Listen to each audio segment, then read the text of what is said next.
शब्दों में आत्मा, विचारों में प्रकाश था। टैगोर की सोच में पूरा विश्व एक परिवार था। दोस्तों नमस्कार, मैं धर्मेंद्र कुमार और आप देख रहे हैं धर्मा जीएस मास्टर। दोस्तों हम आज एक ऐसे शख्स की बात करेंगे जिनकी विचारधारा आज भी उतनी ही प्रासंगिक प्रासंगिक है जितनी पहले थी। तो आज हम बात करेंगे रविंद्रनाथ टैगोर की दार्शनिक विचारधारा के संदर्भ में।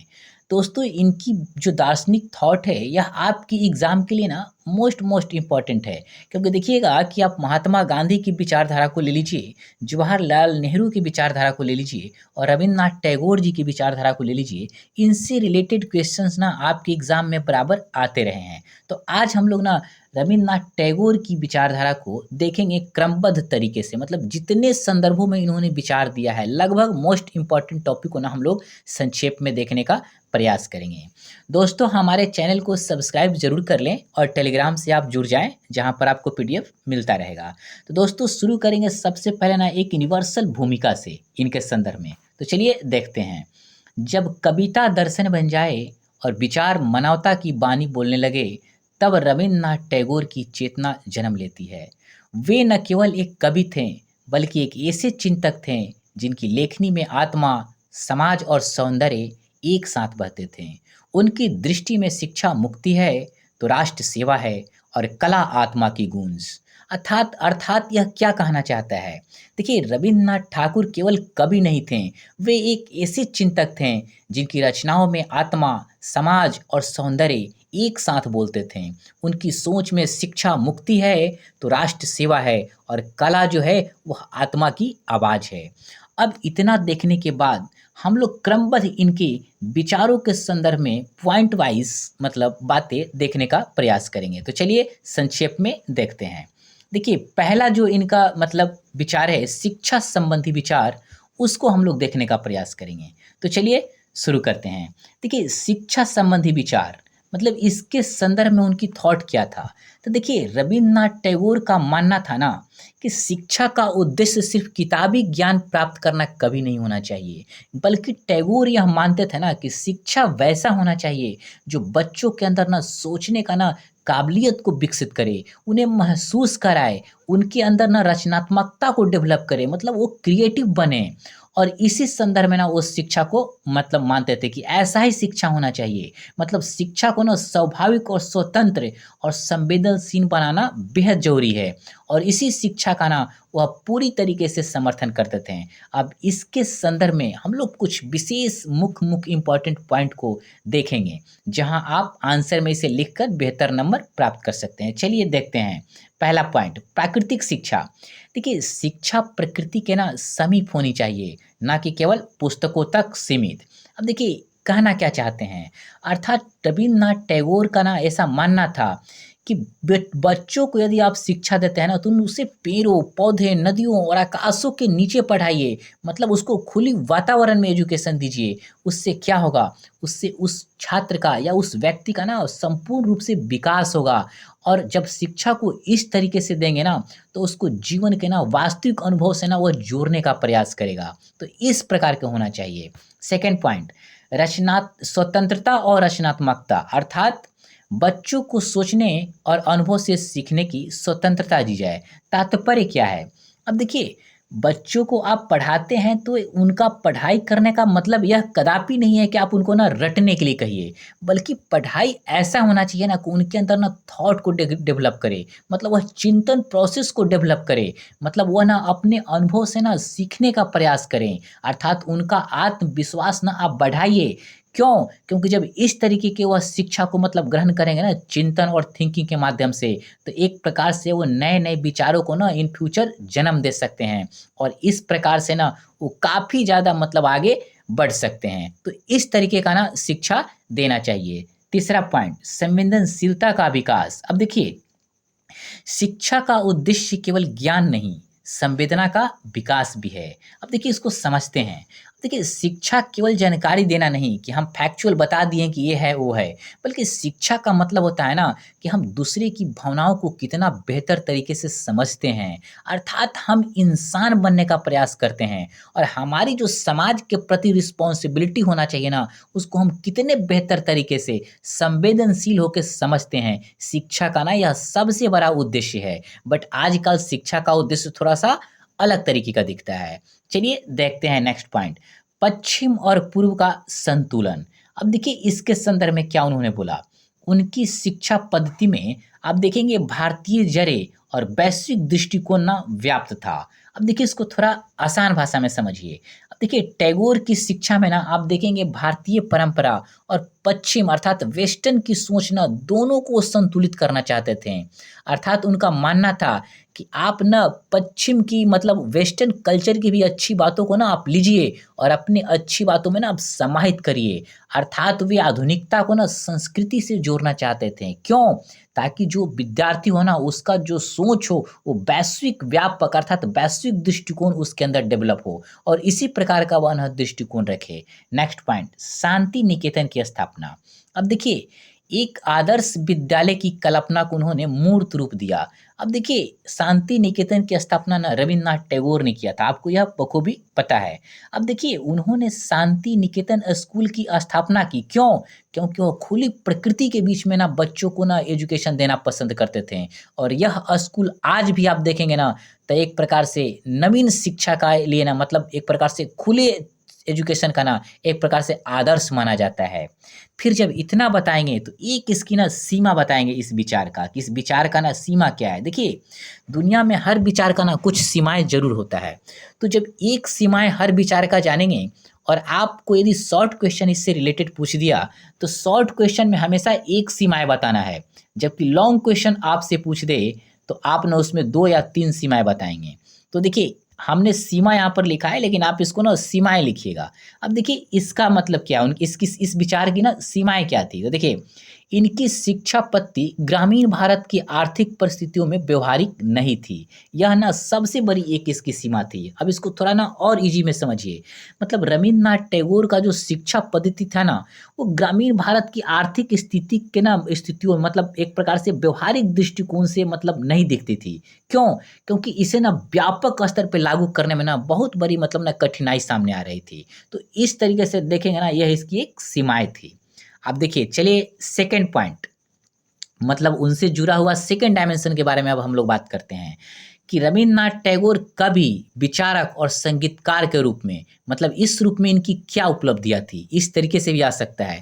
तो इसको भी चलिए संक्षेप में कुछ पॉइंट के रूप में देखेंगे हम लोग और उसके बाद एक सीमाएँ भी इसको देखेंगे। तो चलिए शुरू करते हैं। अब देखिए सबसे पहले ना थोड़ा-सा इस संदर्भ में आप समझ लीजिए। देखिए रवींद्रनाथ टैगोर को सिर्फ़ एक कवि आप नहीं कह सकते हैं। आप रवींद्रनाथ टैगोर ना बहुआयामी प्रतिभा के व्यक्ति थे। आप देखेंगे कि वह कवि भी थे, वे एक विचारक भी थे, वे एक चित्रकार भी थे, वे एक संगीतकार भी थे और सबसे बड़ी कि वे एक ना संवेदनशील व्यक्ति थे। आप देखेंगे वो भारतीय साहित्य को ना अंतर्राष्ट्रीय मंच पर भी आप पहुँचाने का कार्य किया। कैसे पहुँचाया? तो आप देखेंगे जब उनको नोबेल पुरस्कार गीतांजलि के मतलब पुरस्कार मिला था जो गीतांजलि इनकी रचना थी, तो इन्होंने कहीं न कहीं आप देखेंगे भारतीय साहित्य को ना अंतर्राष्ट्रीय मंच पर लाने का काम किया और भारत की ना सांस्कृतिक आत्मा को ना उजागर किया।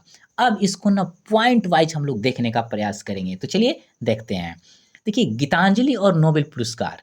अब देखिए 1913 में गीतांजलि के लिए इनको साहित्य का नोबेल पुरस्कार प्राप्त हुआ था।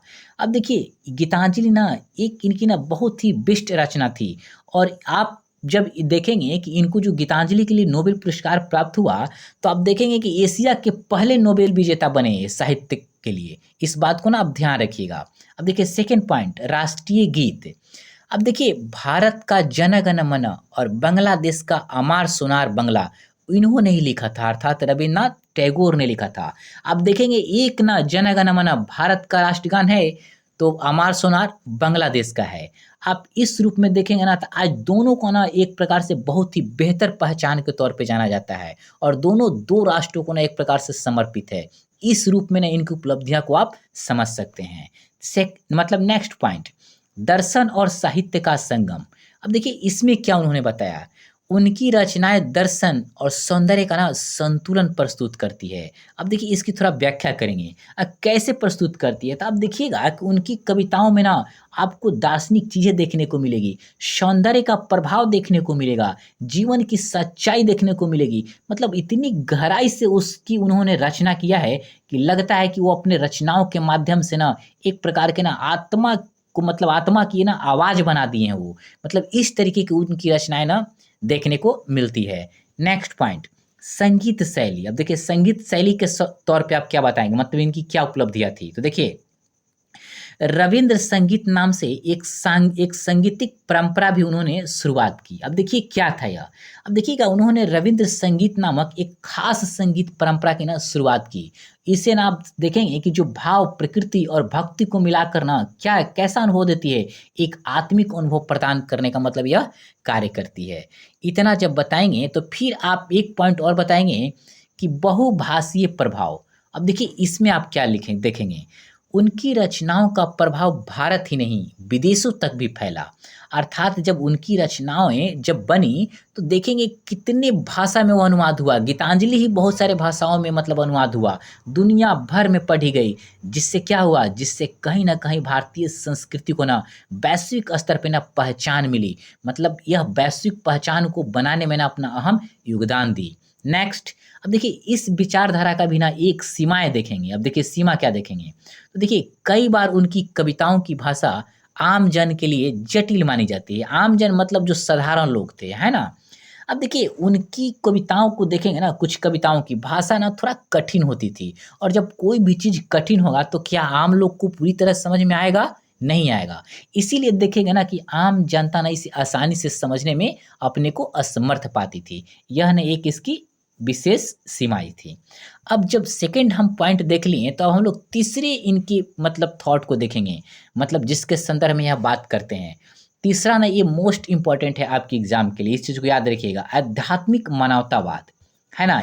ये आपको शॉर्ट क्वेश्चन में भी पूछ सकता है और इससे जोड़ कर ना लॉन्ग क्वेश्चन भी पूछ सकता है। देखिए आध्यात्मिक मानवतावाद को थोड़ा-सा समझते हैं। देखिए रवींद्रनाथ टैगोर के शब्दों में समझेंगे। देखिए रवींद्रनाथ टैगोर का मानना था ना कि इंसान केवल शरीर नहीं है, बल्कि वह एक आत्मा है जिसे परमात्मा से जुड़ने की कोशिश करना चाहिए। एक उपनिषद में मतलब एक लाइन है कि ब्रह्म सत्यम जगत मिथ्या जीवो ब्रह्म ना पर। अर्थात जो व्यक्ति है ना वह ब्रह्म ही है, ब्रह्म का अंश है, ब्रह्म से भिन्न नहीं है, मूलतः ना वह ब्रह्म ही है। यह एक मतलब उपनिषद का एक बहुत ही बेहतर लाइन है और इस शब्द का प्रयोग कौन करते थे? मतलब शंकराचार्य के द्वारा इस बात को ना बराबर मतलब प्रयोग किया जाता था। शंकराचार्य के मतलब जब दर्शन पढ़ेंगे तो ये लाइन ना आपको मिलेगा। तो उस पॉइंट से ना मैंने इसको जोड़ने का प्रयास किया। अर्थात वे कहते थे ना कि आत्मा को ना परमात्मा से जोड़ने की कोशिश करना चाहिए।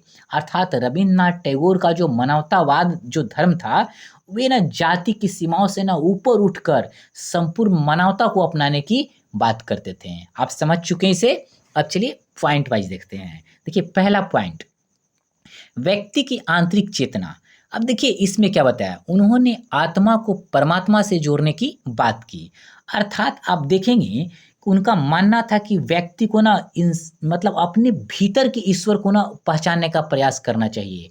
अर्थात रवींद्रनाथ टैगोर यह कहते थे कि हर इंसान के भीतर ना एक ईश्वर का अंश है और उसे जानने के लिए कैसे जानेंगे? उसे जानने के लिए ना आत्मचिंतन करना बेहद ज़रूरी है। अर्थात चिंता नहीं करना है, चिंतन करना है। चिंता और चिंतन में ना फ़र्क होता है। जब आत्मचिंतन करेंगे तो आप खुद ईश्वर से अपने को जोड़ लेंगे।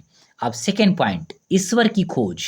अब देखिए इसमें उन्होंने क्या बताया? प्रकृति और मानव सेवा में ईश्वर को देखा। कौन देखा? रवींद्रनाथ टैगोर ने। अर्थात टैगोर का ना मानना था कि मंदिरों में ईश्वर नहीं बल्कि प्रकृति की सुंदरता और मानव सेवा में ईश्वर बसता है। वैसे भी आप थोड़ी देर के लिए अलग हटकर सोचेंगे तो रियलिटी में आप देखेंगे ना तो चाहे भले ही आप कहीं भी जाते हों, लेकिन यदि आप प्रकृति को बेहतर तरीके से नहीं समझते हैं, मानव के प्रति आपके मन में करुणा नहीं है, आपके मन में दया नहीं है, आपके मन में ना वो प्रेम नहीं है, तो फिर आप ईश्वर को नहीं समझते हैं। यदि ईश्वर को समझना है ना, तो उनका जो अंश है मतलब हर व्यक्ति ना ईश्वर का एक अंश के रूप में है, तो उनसे जुड़े हुए ना मनुष्यों को समझने का प्रयास करिए। और देखिए यहाँ मानव से भी थोड़ा-सा ऊपर चले जाइए, मतलब इस सृष्टि के अंदर जितने भी जीव-जंतु हैं ना, उनको भी आप समझिए, क्योंकि उनको भी किसी ने बनाया है तो कौन बनाया है? वह गॉड नहीं बनाया है। तो जब उनको गॉड बनाया है तो आप उनकी भी चीज़ों को समझने का प्रयास करिए। मतलब आपकी मतलब कार्यों से किसी को नुकसान नहीं होना चाहिए। तो कैसे नहीं होगा? जब समस्त चीज़ों में ना आप ईश्वर के अंश को देखने का प्रयास करेंगे, तभी आपको ईश्वर मतलब दिखेंगे। नेक्स्ट पॉइंट, सर्वधर्म सर्वधर्म समभाव। अब देखिए इसमें उन्होंने क्या बताया? देखिए, आप देखेंगे कि उनका मानवतावाद धर्म जाति से ना परे था। मतलब उनका मानवतावाद जो धर्म था वो जाति से परे था। आज आप समाज में देखिए सबसे बड़ी समस्या क्या है? ख़ास करके हमारे देश के अंदर जाति और दूसरा सांप्रदायिकता। अब देखिए जाति और धर्म के आधार पर ना लोग ना बँटकर एक दूसरे को ना द्वेष और घृणा की नज़रों से देखते हैं। जबकि ना ये सबसे बड़ा ना मतलब खराब चीज़ ना मतलब एक प्रकार से यही है।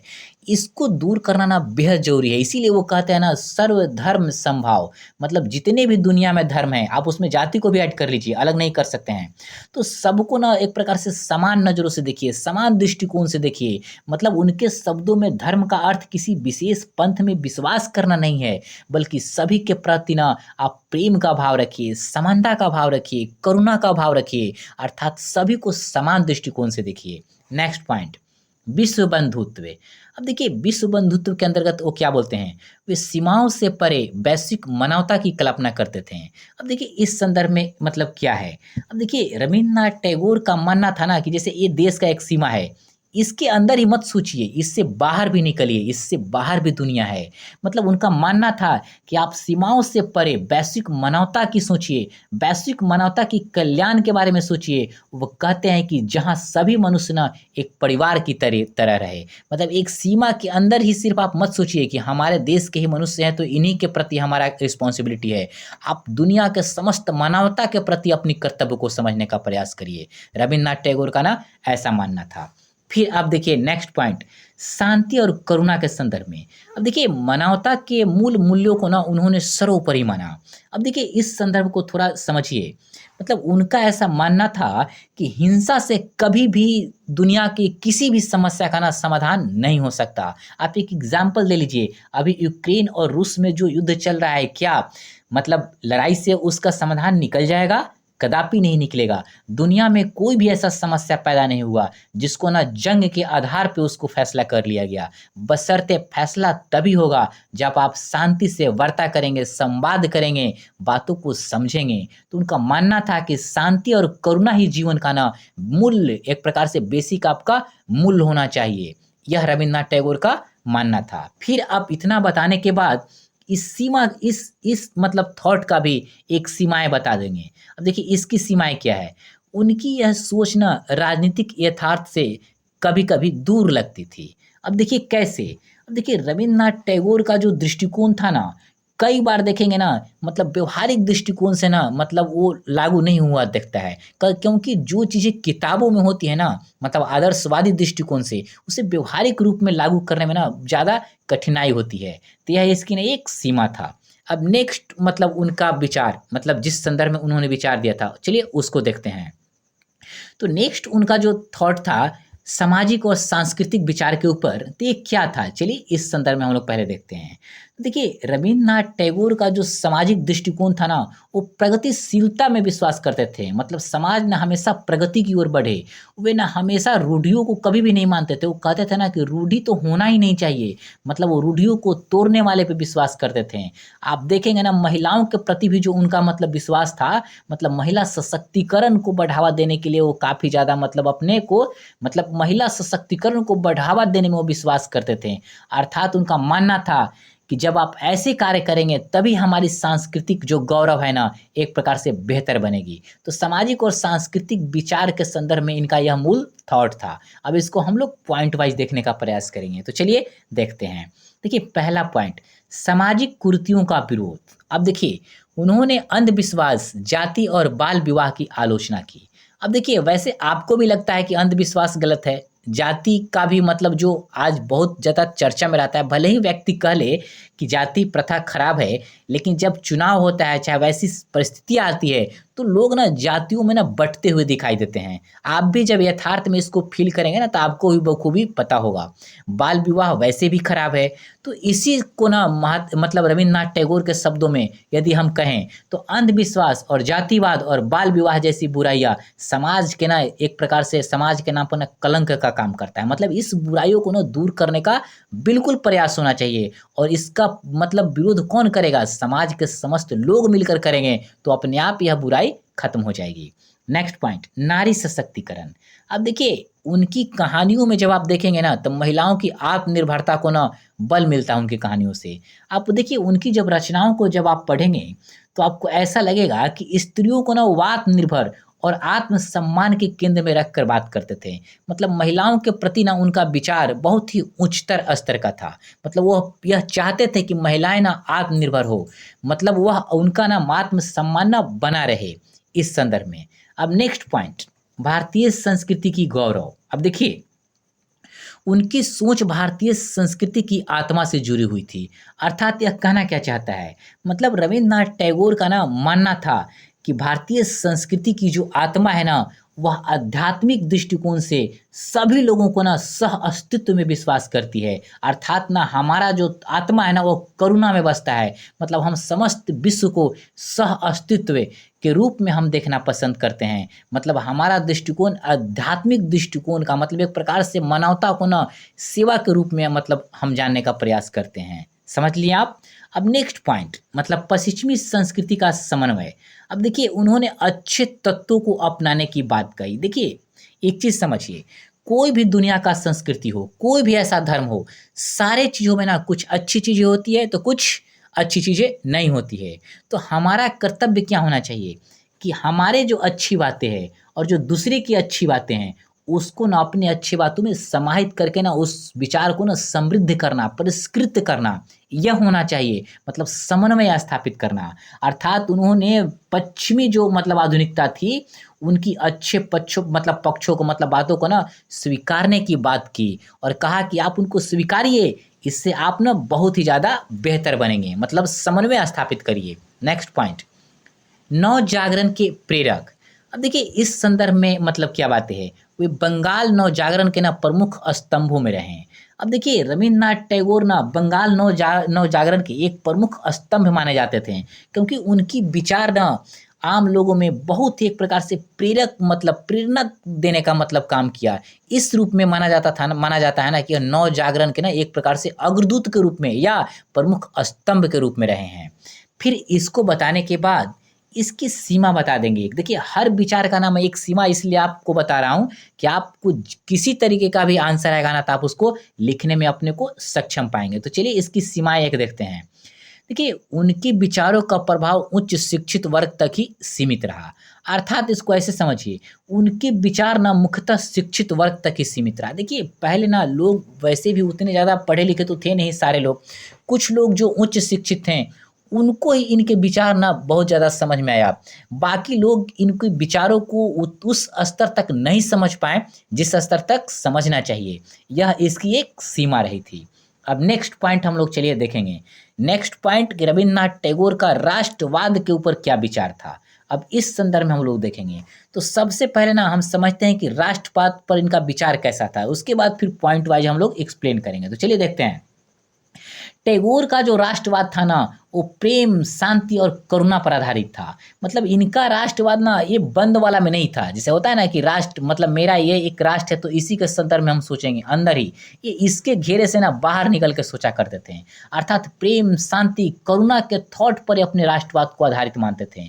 वे कभी भी आप देखेंगे ना आक्रामक राष्ट्रवाद को या आक्रामक समाज को कभी भी सपोर्ट नहीं करते थे। उनका मानना था कि आक्रामक राष्ट्रवाद मानवता के लिए ना खतरनाक है। उनके लिए ना राष्ट्र एक नैतिक और आध्यात्मिक भावना का नाम था। मतलब वे कभी नहीं कहते थे कि एक राष्ट्र सीमाओं के मतलब अंदर हो, बल्कि वो राष्ट्र का मतलब ही लेते थे कि वह समस्त मानव के लिए मतलब एक प्रकार से खुले तौर पर व्यापक हो और वह सभी मानवता को ना एक प्रकार से नैतिक और आत्मिक स्तर पे आगे बढ़ने का मतलब मार्ग प्रशस्त करे, है ना।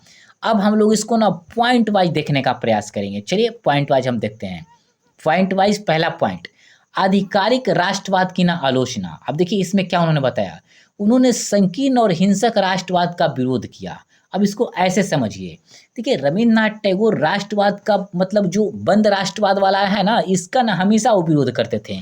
क्यों? क्योंकि जब आप दूसरे देशों के प्रति द्वेष का भाव रखते हैं, घृणा का भाव रखते हैं, तो कहीं न कहीं आप जो मानवता का जो मूल्य है ना, उसके अगेंस्ट में आप बात करते हैं। मतलब उनका मानना था कि कोई भी महाराष्ट्र महान तभी बनता है जब वह मानवता का सम्मान करता है, व्यक्ति का सम्मान करता है, मतलब अपने से आगे निकल कर, मतलब उन्होंने राष्ट्र को ना नैतिक मूल्यों से जोड़ने की बात कही।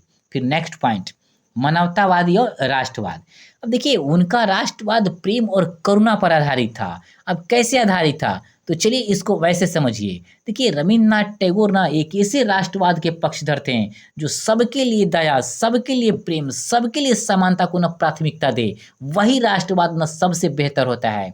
मतलब रवींद्रनाथ टैगोर का ऐसा मानना था कि भारत का उद्देश्य केवल शक्ति को बढ़ाना नहीं, बल्कि सेवा के मार्ग को दिखाना था। उनका मानना था कि भारत का उद्देश्य मानव कल्याण होना चाहिए, अर्थात राष्ट्र को मानव कल्याण का माध्यम मानना चाहिए। इनका इस संदर्भ में ये थॉट था। अब नेक्स्ट पॉइंट देखिए, गांधी जी से मतभेद। अब देखिए उन्होंने असहयोग आंदोलन की आलोचना की, परंतु दूसरा संदर्भ देखिए, परंतु उद्देश्य से ना सहमति जताई। अब इसको समझिए। अब देखिए टैगोर ने असहयोग आंदोलन का विरोध किया क्योंकि वे शिक्षा के ना बहिष्कार को सही नहीं मानते थे, और इसलिए ना इसकी ना आलोचना उन्होंने किया।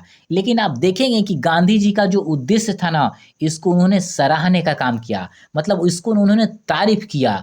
और वे एक चीज़ और मतलब कहते थे कि गांधी जी मतलब गांधी जी की जो मतलब उनका जो उद्देश्य था, मुख्य उद्देश्य, उससे तो उनका सहमति था, लेकिन कुछ इनकी कार्यप्रणाली से ना मतलब इनका विरोध था। अर्थात वे चाहते थे कि विरोध अहिंसक होना चाहिए, रचनात्मक होना चाहिए। अब नेक्स्ट पॉइंट, शांति और संवाद का पक्ष। अब देखिए इसमें वो क्या बोलते हैं, उन्होंने क्रांति के स्थान पर विचार और तर्क को महत्व दिया। अब इसको थोड़ा समझिए। अब देखिए रवींद्रनाथ टैगोर ऐसा मानते थे कि समस्याओं का जो हल है ना, वो विचार से निकलना चाहिए, संवाद से निकलना चाहिए, समझदारी से होना चाहिए। वे कभी भी हिंसा और द्वेष की नीति को ना एक्सेप्ट नहीं करते थे, क्योंकि रवींद्रनाथ टैगोर का मानना था, ऐसा उनका विश्वास था कि संवाद से ही समाज में ना, चाहे मतलब देशों के बीच एक प्रकार से अस्थायी शांति लाई जा सकती है। फिर नेक्स्ट पॉइंट, विश्व नागरिकता की कल्पना। देखिए नेक्स्ट पॉइंट आप क्या बताएंगे? देखिए राष्ट्र की सीमाओं से परे मानव समाज को देखने की दृष्टि। अब चलिए इसको देखते हैं। देखिए रवींद्रनाथ टैगोर सीमाओं से परे जाकर, मतलब इससे परे जाकर, मतलब वो ना एक प्रकार से मनुष्य को विश्व नागरिक के रूप में देखना मतलब चाहते थे। अब देखिए कैसे हम लोग बोलते हैं कि हम भारत के नागरिक हैं, वो अमेरिका का नागरिक है, वो फ्रांस का नागरिक है, लेकिन वह इन बातों से इत्तेफाक नहीं रखते थे। रवींद्रनाथ टैगोर का मानना था ना कि मनुष्य को विश्व नागरिक के रूप में देखना चाहिए, क्योंकि उनका मानना था कि सच्ची देशभक्ति वही है जो पूरी दुनिया के कल्याण का कामना कर रहे। अर्थात उनका विचार वैश्विक भाईचारे की ओर संकेत करता है, वैश्विक दया की तरफ संकेत करता है, वैश्विक करुणा की तरफ संकेत करता है। फिर नेक्स्ट पॉइंट हम लोग देखेंगे, इनकी मतलब एक प्रकार से एक सीमा। अब देखिए इस विचार का भी एक सीमा क्या है, चलिए उसको देखते हैं। देखिए उनके विचार अधिक दार्शनिक थे, जो व्यवहारिक राजनीति से ना भिन्न था। अब देखिए रवींद्रनाथ टैगोर का जो राष्ट्रवाद के प्रति जो दृष्टिकोण है ना, वो व्यवहारिक नजरिए से ना मेल नहीं खाता। इसलिए कहा जाता ना आदर्शवादी ज़्यादा है, व्यवहारिक कम। इसलिए यह इसकी एक सीमा थी। अब नेक्स्ट पॉइंट हम लोग देखेंगे, व्यक्ति और समाज के प्रति दर्शन। अब देखिए सबसे पहले हम लोग समझेंगे कि इनका व्यक्ति और समाज के प्रति दर्शन मतलब क्या, अर्थात तात्पर्य क्या। तो देखिए टैगोर मानते थे कि व्यक्ति और समाज एक दूसरे के पूरक हैं, कभी भी अलग नहीं हैं। उन्होंने आत्म विकास के साथ साथ सामाजिक जिम्मेदारी को भी मतलब जरूरी बताया। कौन बताया? रवींद्रनाथ टैगोर ने बताया। आप देखेंगे कि उनके दर्शन में ना स्वतंत्रता, सेवा और आत्मचिंतन का ना एक प्रकार से समन्वय मिलेगा, क्योंकि वो स्वतंत्रता को पसंद करते थे, सेवा को पसंद करते थे, आत्मचिंतन को मतलब करने के लिए प्रेरित करते थे। तो सारे चीज़ों का ना समन्वय मिलेगा उनके मतलब थॉट के अंदर। चलिए अब पॉइंट वाइज देखने का प्रयास करते हैं। व्यक्ति की स्वतंत्रता। अब देखिए टैगोर का मानना था कि व्यक्ति को सोचने और महसूस करने की स्वतंत्रता मिलनी चाहिए। क्यों मिलनी चाहिए? तो चलिए समझते हैं। देखिए रवींद्रनाथ टैगोर चाहते थे कि हर इंसान को ना सोचने का अनुभव करने का और निर्णय लेने की आज़ादी होनी चाहिए। क्यों आज़ादी होनी चाहिए? क्योंकि यह स्वतंत्रता आत्मा की आवाज़ सुनने और उसे अपनी असली स्वरूप को समझने में ना हेल्प करता है, अर्थात मदद मिलता है। मतलब स्वतंत्रता ही आत्म विकास का ना पहला सीढ़ी होता है। यदि किसी को आप स्वतंत्रता नहीं देंगे तो उसका आत्मिक विकास ना रुक जाएगा।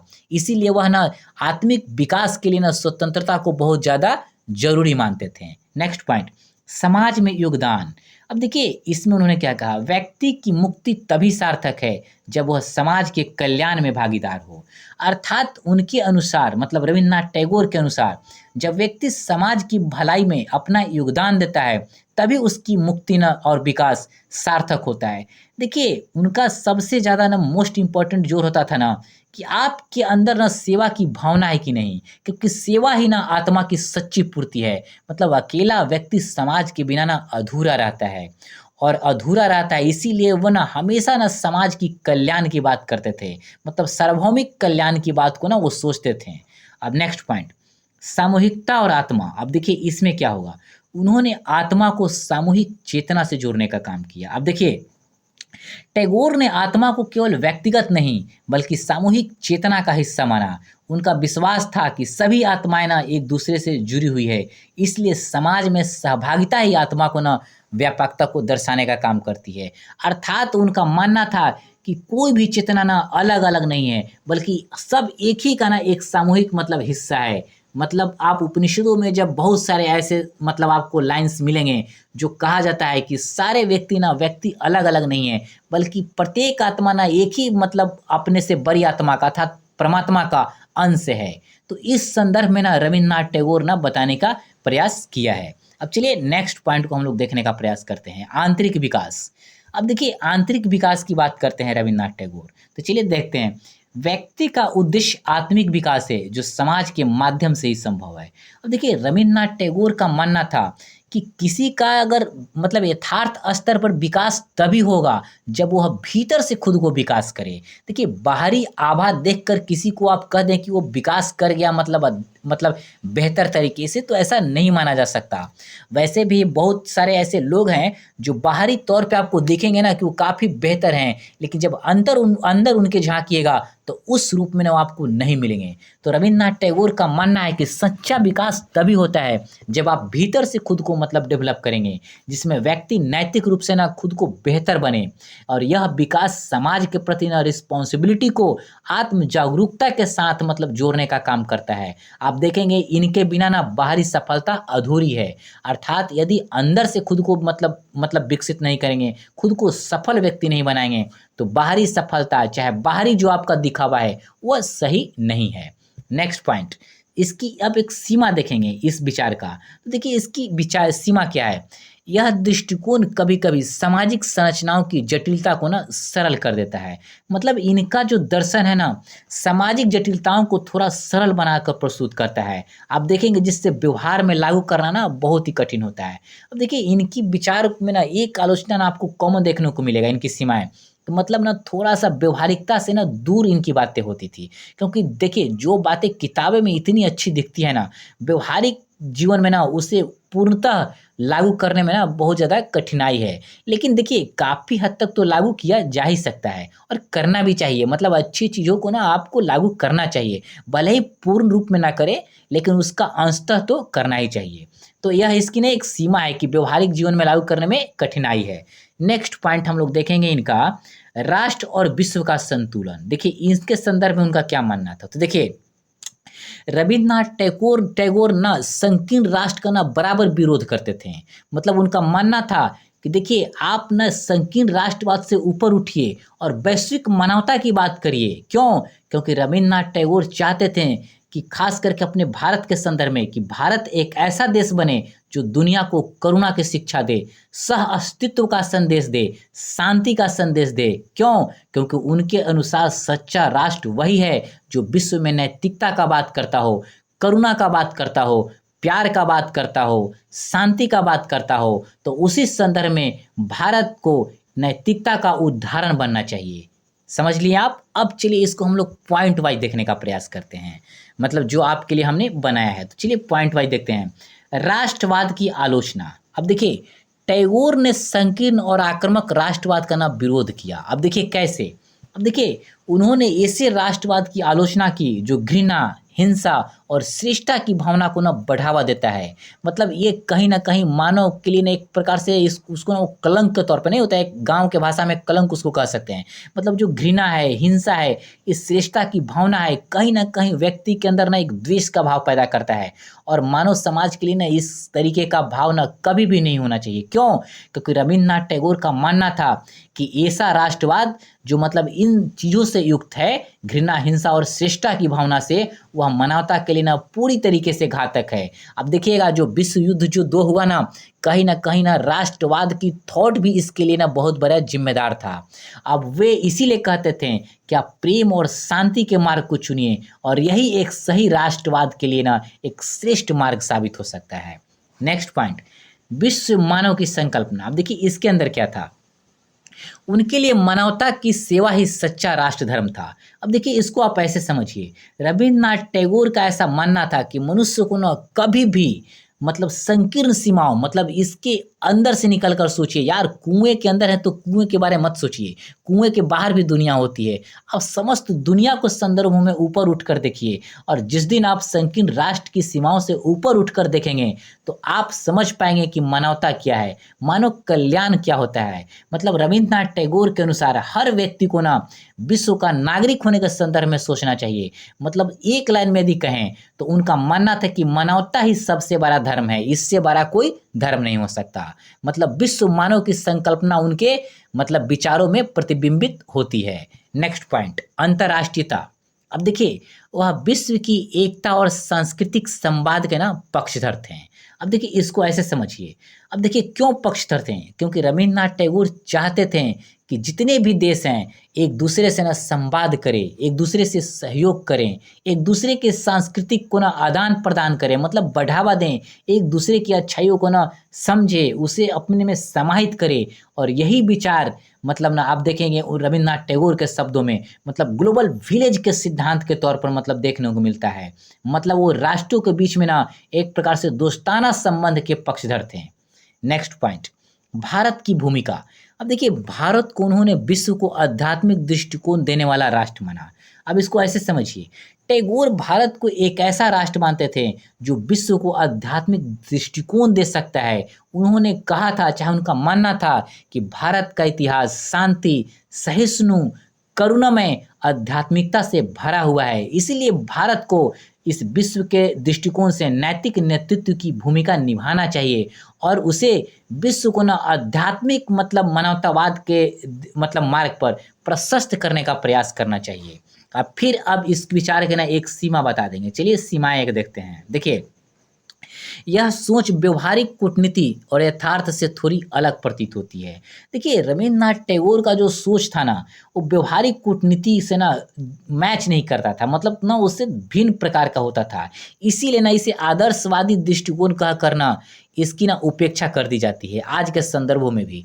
मतलब व्यवहारिक दृष्टिकोण से ना मतलब पूरी तरीके से इसे मतलब लागू करना कठिन प्रतीत होता है। इसीलिए आदर्शवादी दृष्टिकोण कहकर थोड़ी सी इसको ना उपेक्षा कर दी जाती है। बट ऐसा होना नहीं चाहिए, जहाँ तक हो सके इसको लागू करने का प्रयास करना चाहिए। हर व्यक्ति का मतलब ना यह कर्तव्य है। नेक्स्ट पॉइंट चलिए देखते हैं, कला और सौंदर्य पर विचार। अर्थात रवींद्रनाथ टैगोर का कला और सौंदर्य पर क्या विचार था, 2 लाइन में इसे देखते हैं। तो चलिए देखते हैं। देखिए रवींद्रनाथ टैगोर का मानना था ना कि कला को सिर्फ आप मनोरंजन का साधन मत समझिए। देखिए कला जो है ना आपकी आत्मा को ना गहराइयों से छूती है, बल्कि ना आपके अंदर ना एक अलग तरीके का क्रिएटिविटी को पैदा करने का काम करती है। इसलिए कला को सिर्फ मनोरंजन का साधन नहीं मानना है। अब देखिए इनके शब्दों में रवींद्रनाथ टैगोर के दृष्टिकोण से सौंदर्य क्या है, देखिए सौंदर्य ना ईश्वर की उपस्थिति का ना प्रतीक है और उन्होंने कला को क्या माना, आत्मा की अभिव्यक्ति मतलब माना। अब देखिए इन तमाम संदर्भों में हम लोग पॉइंट वाइज अब थोड़ा सा एक्सप्लेन करेंगे। तो चलिए देखते हैं, कला की आत्मिक भूमिका। देखिए, कला आत्मा को ना जागृत करने का माध्यम है। कैसे?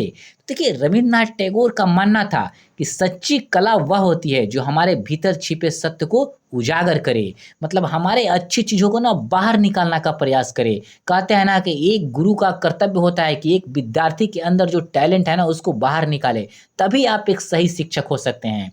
यदि आपके मतलब एक प्रकार से शिक्षा में मतलब आपके अंतर्गत वह अगर अपने टैलेंट को नहीं निकाल पाया, तो आप ना एक प्रकार से सही शिक्षक का भूमिका नहीं निभा रहे हैं। तो टैगोर का भी मानना यही था कि सच्ची कला वही होती है जो आपके भीतर छिपे सत्य को ना उजागर करे।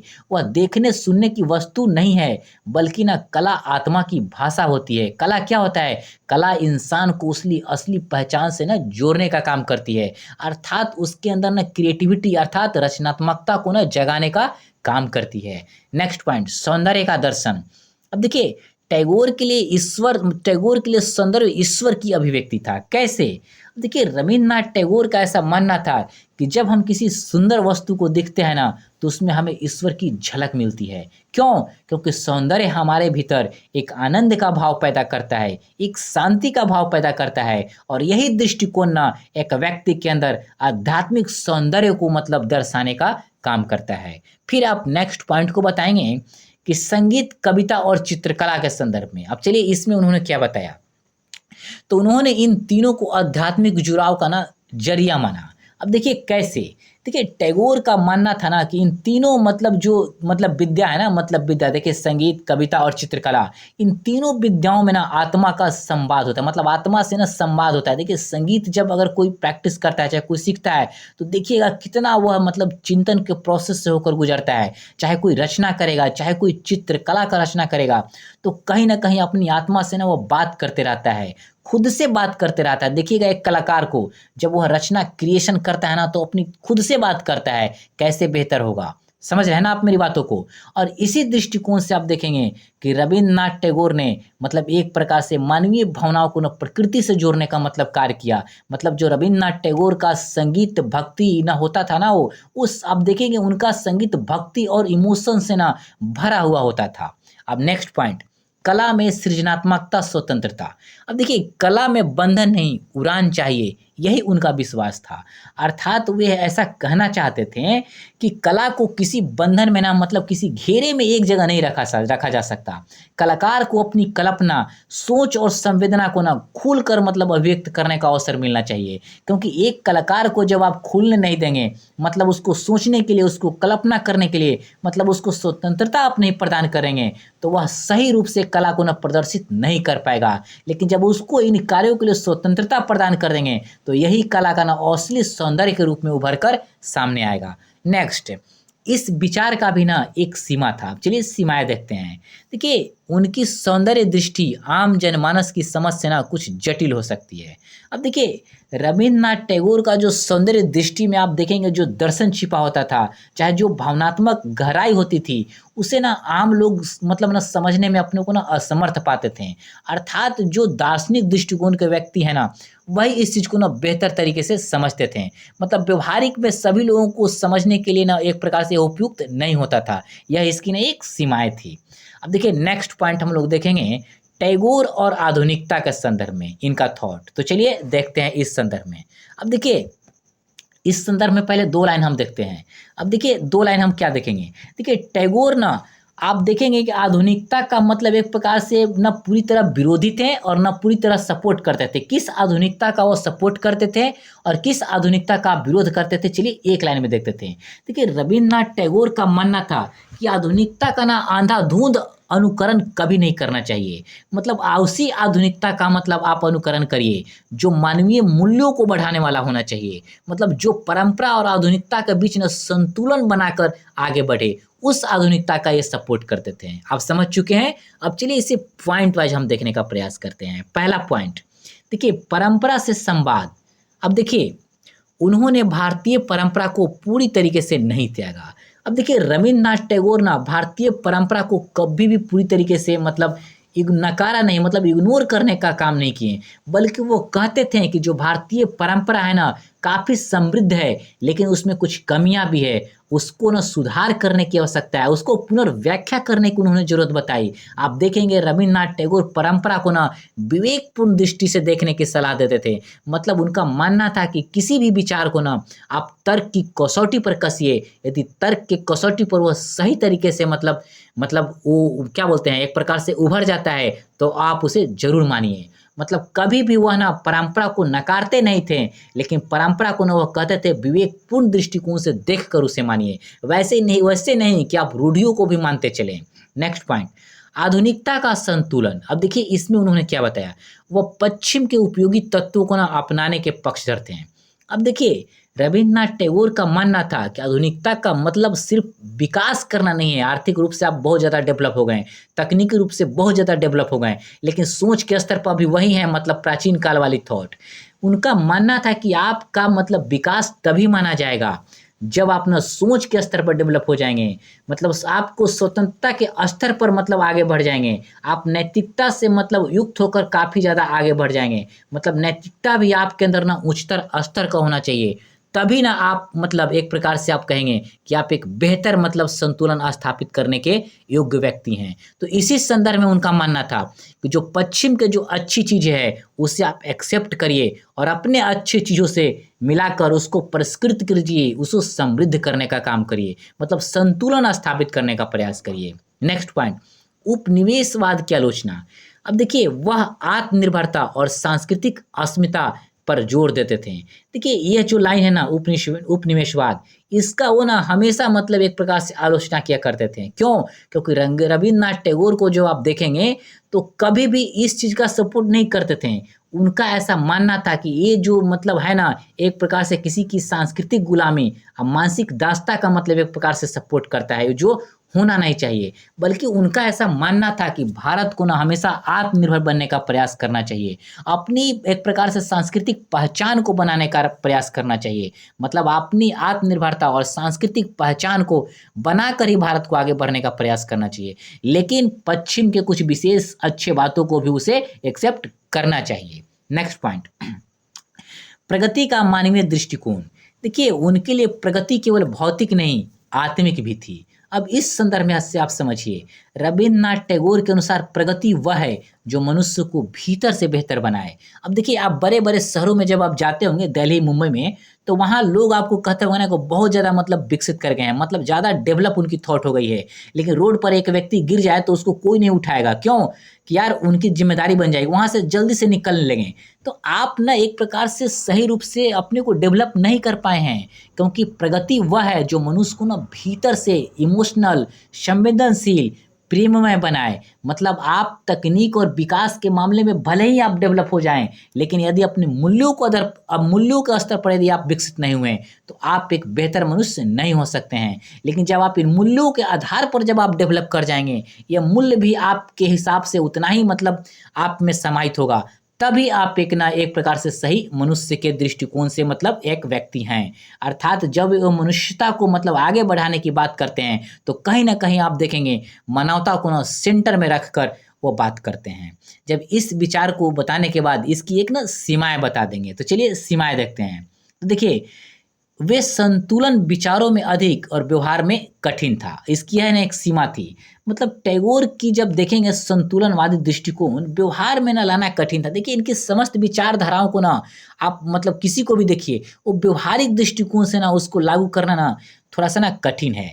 क्योंकि देखिए कोई भी चीज़ यथार्थ में मतलब कागज मतलब किताबों में काफ़ी ज़्यादा अच्छी लगती है, लेकिन उसी को जब व्यवहारिक पूर्णतः लागू करने का प्रयास करिएगा ना तो कठिनाई पैदा करती है। इसीलिए ना इससे सिर्फ एक वैचारिक स्तर पे ना आदर्श के रूप में इसे मान लिया जाता है, और यह इसकी ना एक विशेष सीमा है। अब इसको बताने के बाद ना हम लोग अब देखेंगे शिक्षा में नैतिकता और आध्यात्मिकता के संदर्भ में रविन्द्रनाथ टैगोर का थॉट। तो चलिए देखते हैं। देखिए टैगोर के अनुसार ना शिक्षा का उद्देश्य केवल नौकरी पाना नहीं है। देखिए आज के संदर्भ में शिक्षा का मतलब क्या होता है कि चलो भाई एजुकेशन ले रहे हैं, कहीं नौकरी हो जाए, चाहे किसी भी प्रकार का नौकरी हो जाए। लेकिन रविन्द्रनाथ टैगोर ऐसा नहीं मानते थे। उनका मानना था कि शिक्षा का उद्देश्य होना चाहिए एक आपको अच्छा बेहतर इंसान बनाना। आप को एक ऐसे इंसान बनाना जो दूसरों के लिए हमेशा आप खड़े रहें, आप चीज़ों को समझें। उन्होंने शिक्षा को आत्मा, चरित्र और करुणा से जोड़ने की बात कही। मतलब आप देखेंगे सारे संदर्भों में ना मानवतावाद को सेंटर में रखकर हर बातों को ना अभिव्यक्त करते थे रविन्द्रनाथ टैगोर। मतलब शिक्षा आपका ऐसा होना चाहिए जो आपको आत्मिक रूप से, चारित्रिक रूप से, करुणा रूप से, नैतिक रूप से उच्चतर बनाने का काम करे। इस शिक्षा की वो बात करते थे। अब देखिए, अब हम लोग इसको ना थोड़ा पॉइंट वाइज अब देखते हैं। चलिए, चरित्र निर्माण। अब देखिए, टैगोर के लिए शिक्षा का उद्देश्य केवल ज्ञान नहीं, चरित्र भी है।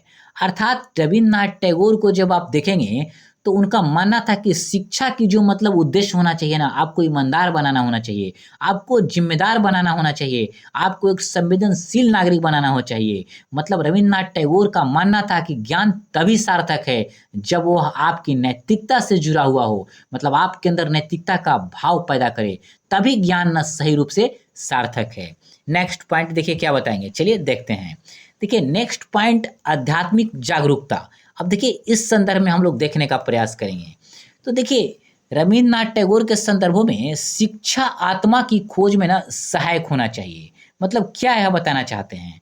तो देखिए, रविन्द्रनाथ टैगोर के अनुसार शिक्षा ऐसा होना चाहिए जो आपको ना आत्मा से जोड़ने का काम करे। कैसे जोड़ेगा? जो आपके अंदर ना चिंतन का भाव पैदा करे।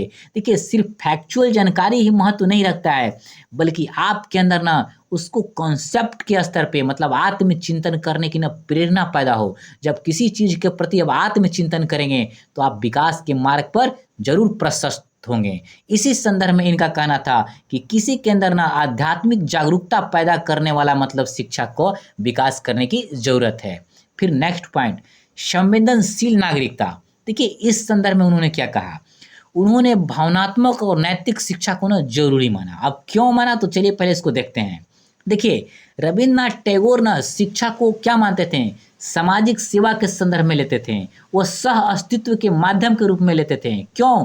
क्योंकि उनका कहना था कि पढ़ा लिखा वही है जो दूसरे के दुखों को महसूस करे और सामने वाले की विपरीत परिस्थितियों में ना उसका मदद करे। शिक्षा का मतलब क्या होता है? शिक्षा का मतलब होता है कि आप किसी के काम आए। शिक्षा का मतलब यह नहीं होता है कि आप सिर्फ अपनी स्वार्थ पूर्ति करते रहें। अपनी स्वार्थ तो जानवर भी पूरा करता है, लेकिन जब आप किसी की दुखों को समझकर, किसी की चीज़ों को फील करके उसकी हेल्प करेंगे, तभी आपकी शिक्षा ना उच्चतर स्तर की मानी जाएगी और आप एक नैतिकता से युक्त मतलब प्राणी मतलब कहे जाएंगे, और तभी आपकी शिक्षा एक बेहतर शिक्षा होगी। नेक्स्ट पॉइंट, सांस्कृतिक संवाद। अर्थात शिक्षा के माध्यम से संस्कृतियों में समरसता बढ़े। मतलब क्या कहना चाहते थे? मतलब रविन्द्रनाथ टैगोर ने कहा कि शिक्षा को ना दुनिया की जितनी भी संस्कृतियां हैं उसको समझने की समझ मतलब पैदा होना चाहिए। मतलब उसको स्वीकारने का आपके अंदर ताकत होना चाहिए। संस्कृतियों को समझिए, उनकी अच्छी चीज़ों को ना समाहित करिए। यह आपके अंदर ना एक प्रकार से शिक्षा का उद्देश्य होना चाहिए उसको डेवलप करने के लिए। अर्थात उनका जो मूल जो मंत्र था ना, कि वो विश्व में शांति और समरसता लाने की बात करते थे।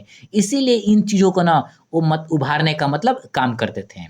नेक्स्ट, इस विचार की भी ना एक सीमा थी। अब देखिए एक सीमा है, क्या बताएंगे? इस प्रकार की शिक्षा वर्तमान प्रतिस्पर्धी ढांचे में ना कमजोर पड़ जाती है। अब देखिए इसको ऐसे समझिए, टैगोर की यह शिक्षा आज की प्रतिस्पर्धी व्यवस्था में कमजोर मानी जाती है। क्यों? क्योंकि आज के संदर्भ में व्यवहारिक नज़रिए से ना इसे मतलब एक प्रकार से पूरी तरीके से बेहतर नहीं माना जा सकता। क्यों?